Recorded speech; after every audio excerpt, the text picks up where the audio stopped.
We're going to look now at 5 pieces of chamber music. Chamber music, you can read the definition here that's on the screen, but basically it's meant to be played with one person on each part, and it's meant to be played in a smaller setting. Not necessarily a concert hall, but maybe a smaller recital hall, or maybe a large room, like a private residence, for a dinner party, perhaps, or maybe a smaller venue with maybe 20 seats, just for more intimate experience with the musicians. And typically, it doesn't feature one soloist.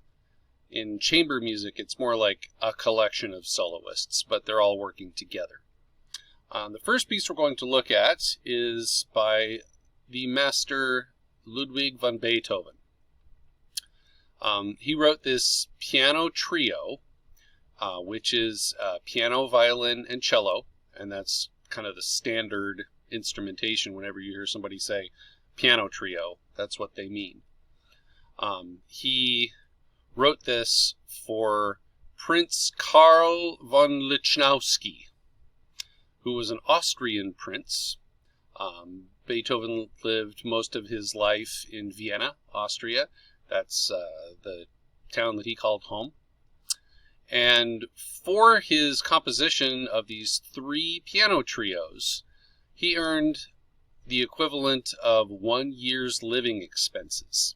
Now, back then, that meant enough money to pay for lodging and the carriage, usually a horse-drawn carriage to get him from point A to point B, all of his food, expenses for,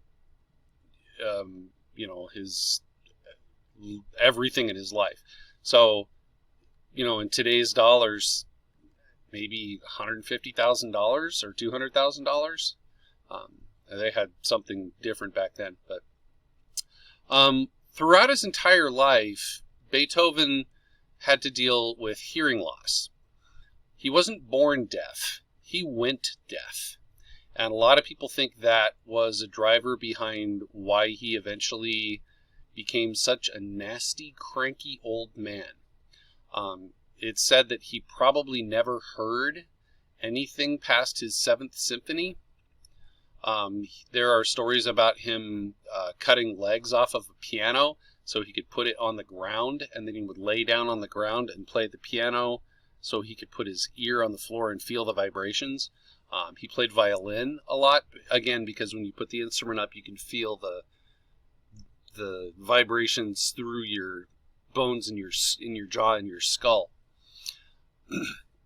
But he had to deal with that and how that affected him as an artist. He is kind of the defining characteristic of the new Romantic composers. When he started composing, he followed the earlier masters, Mozart and Salieri and all those folks, and was more of a classical composer. If you listen to his first symphony, it is straight up just like a Haydn symphony, follows the same instrumentation and forms and everything. By the time you get to his 5th, 6th, 7th, all the way up to his 9th symphony, he only wrote 9. By the time you get there, it's completely in the Romantic style. So he's kind of the bridge between these two. Along with another famous Baroque composer and a famous Romantic composer, he's included in what they call the 3 Bs, Bach, Beethoven, and Brahms. And they're kind of all of Western art music. They're probably the biggest 3 names. So if you want to get a good, being well versed in all of Western art culture, those are basic. If you know those 3 names, you've got a good jump on it. Beethoven was the first composer to feature the chorus or the choir as a major part of a large symphonic work. Now, a lot of composers had used choir with orchestra. Bach did that. Cantatas and, Baroque composers have been doing that for years. But the way Beethoven used it, he only uses it in the fourth movement of his Ninth Symphony, and it's more used as an instrument of the orchestra. It really adds this huge depth to the sound. If you've never had a chance to see Beethoven Symphony performed live, it can be a life-changing experience. It's phenomenal. Even to this day, there's a lot of controversy surrounding Beethoven's symphonies and how they're performed. During his lifetime, the metronome, invented by Johann Nepomuk Metzel, had a huge impact on the ideas that he had.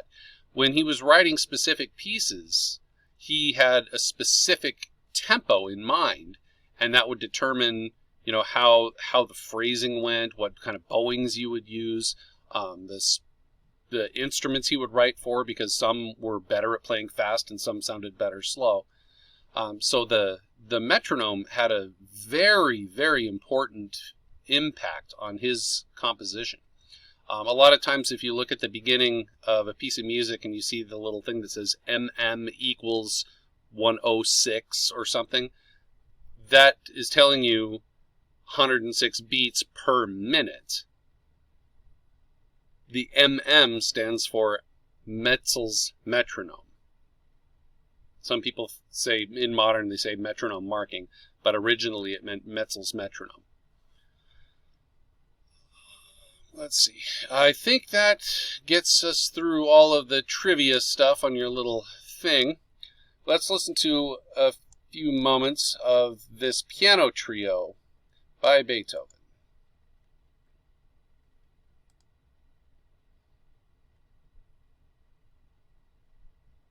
So, piano, violin, and cello.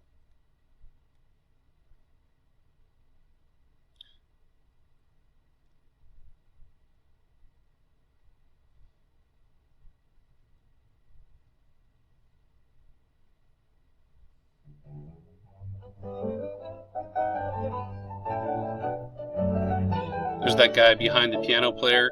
That's her page turner. That's a very important job. Especially if you miss a page turn or turn 2 pages at once. You can totally wreck a performance.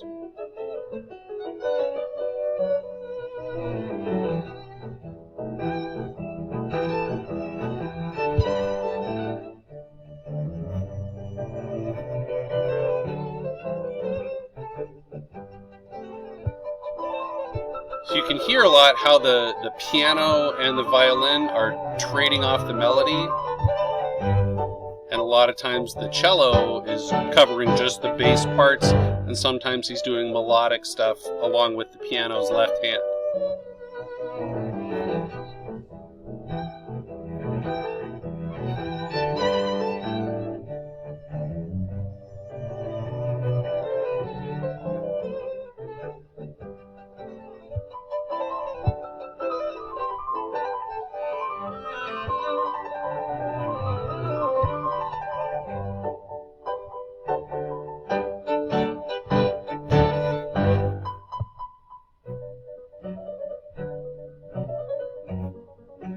We're going to change his character here.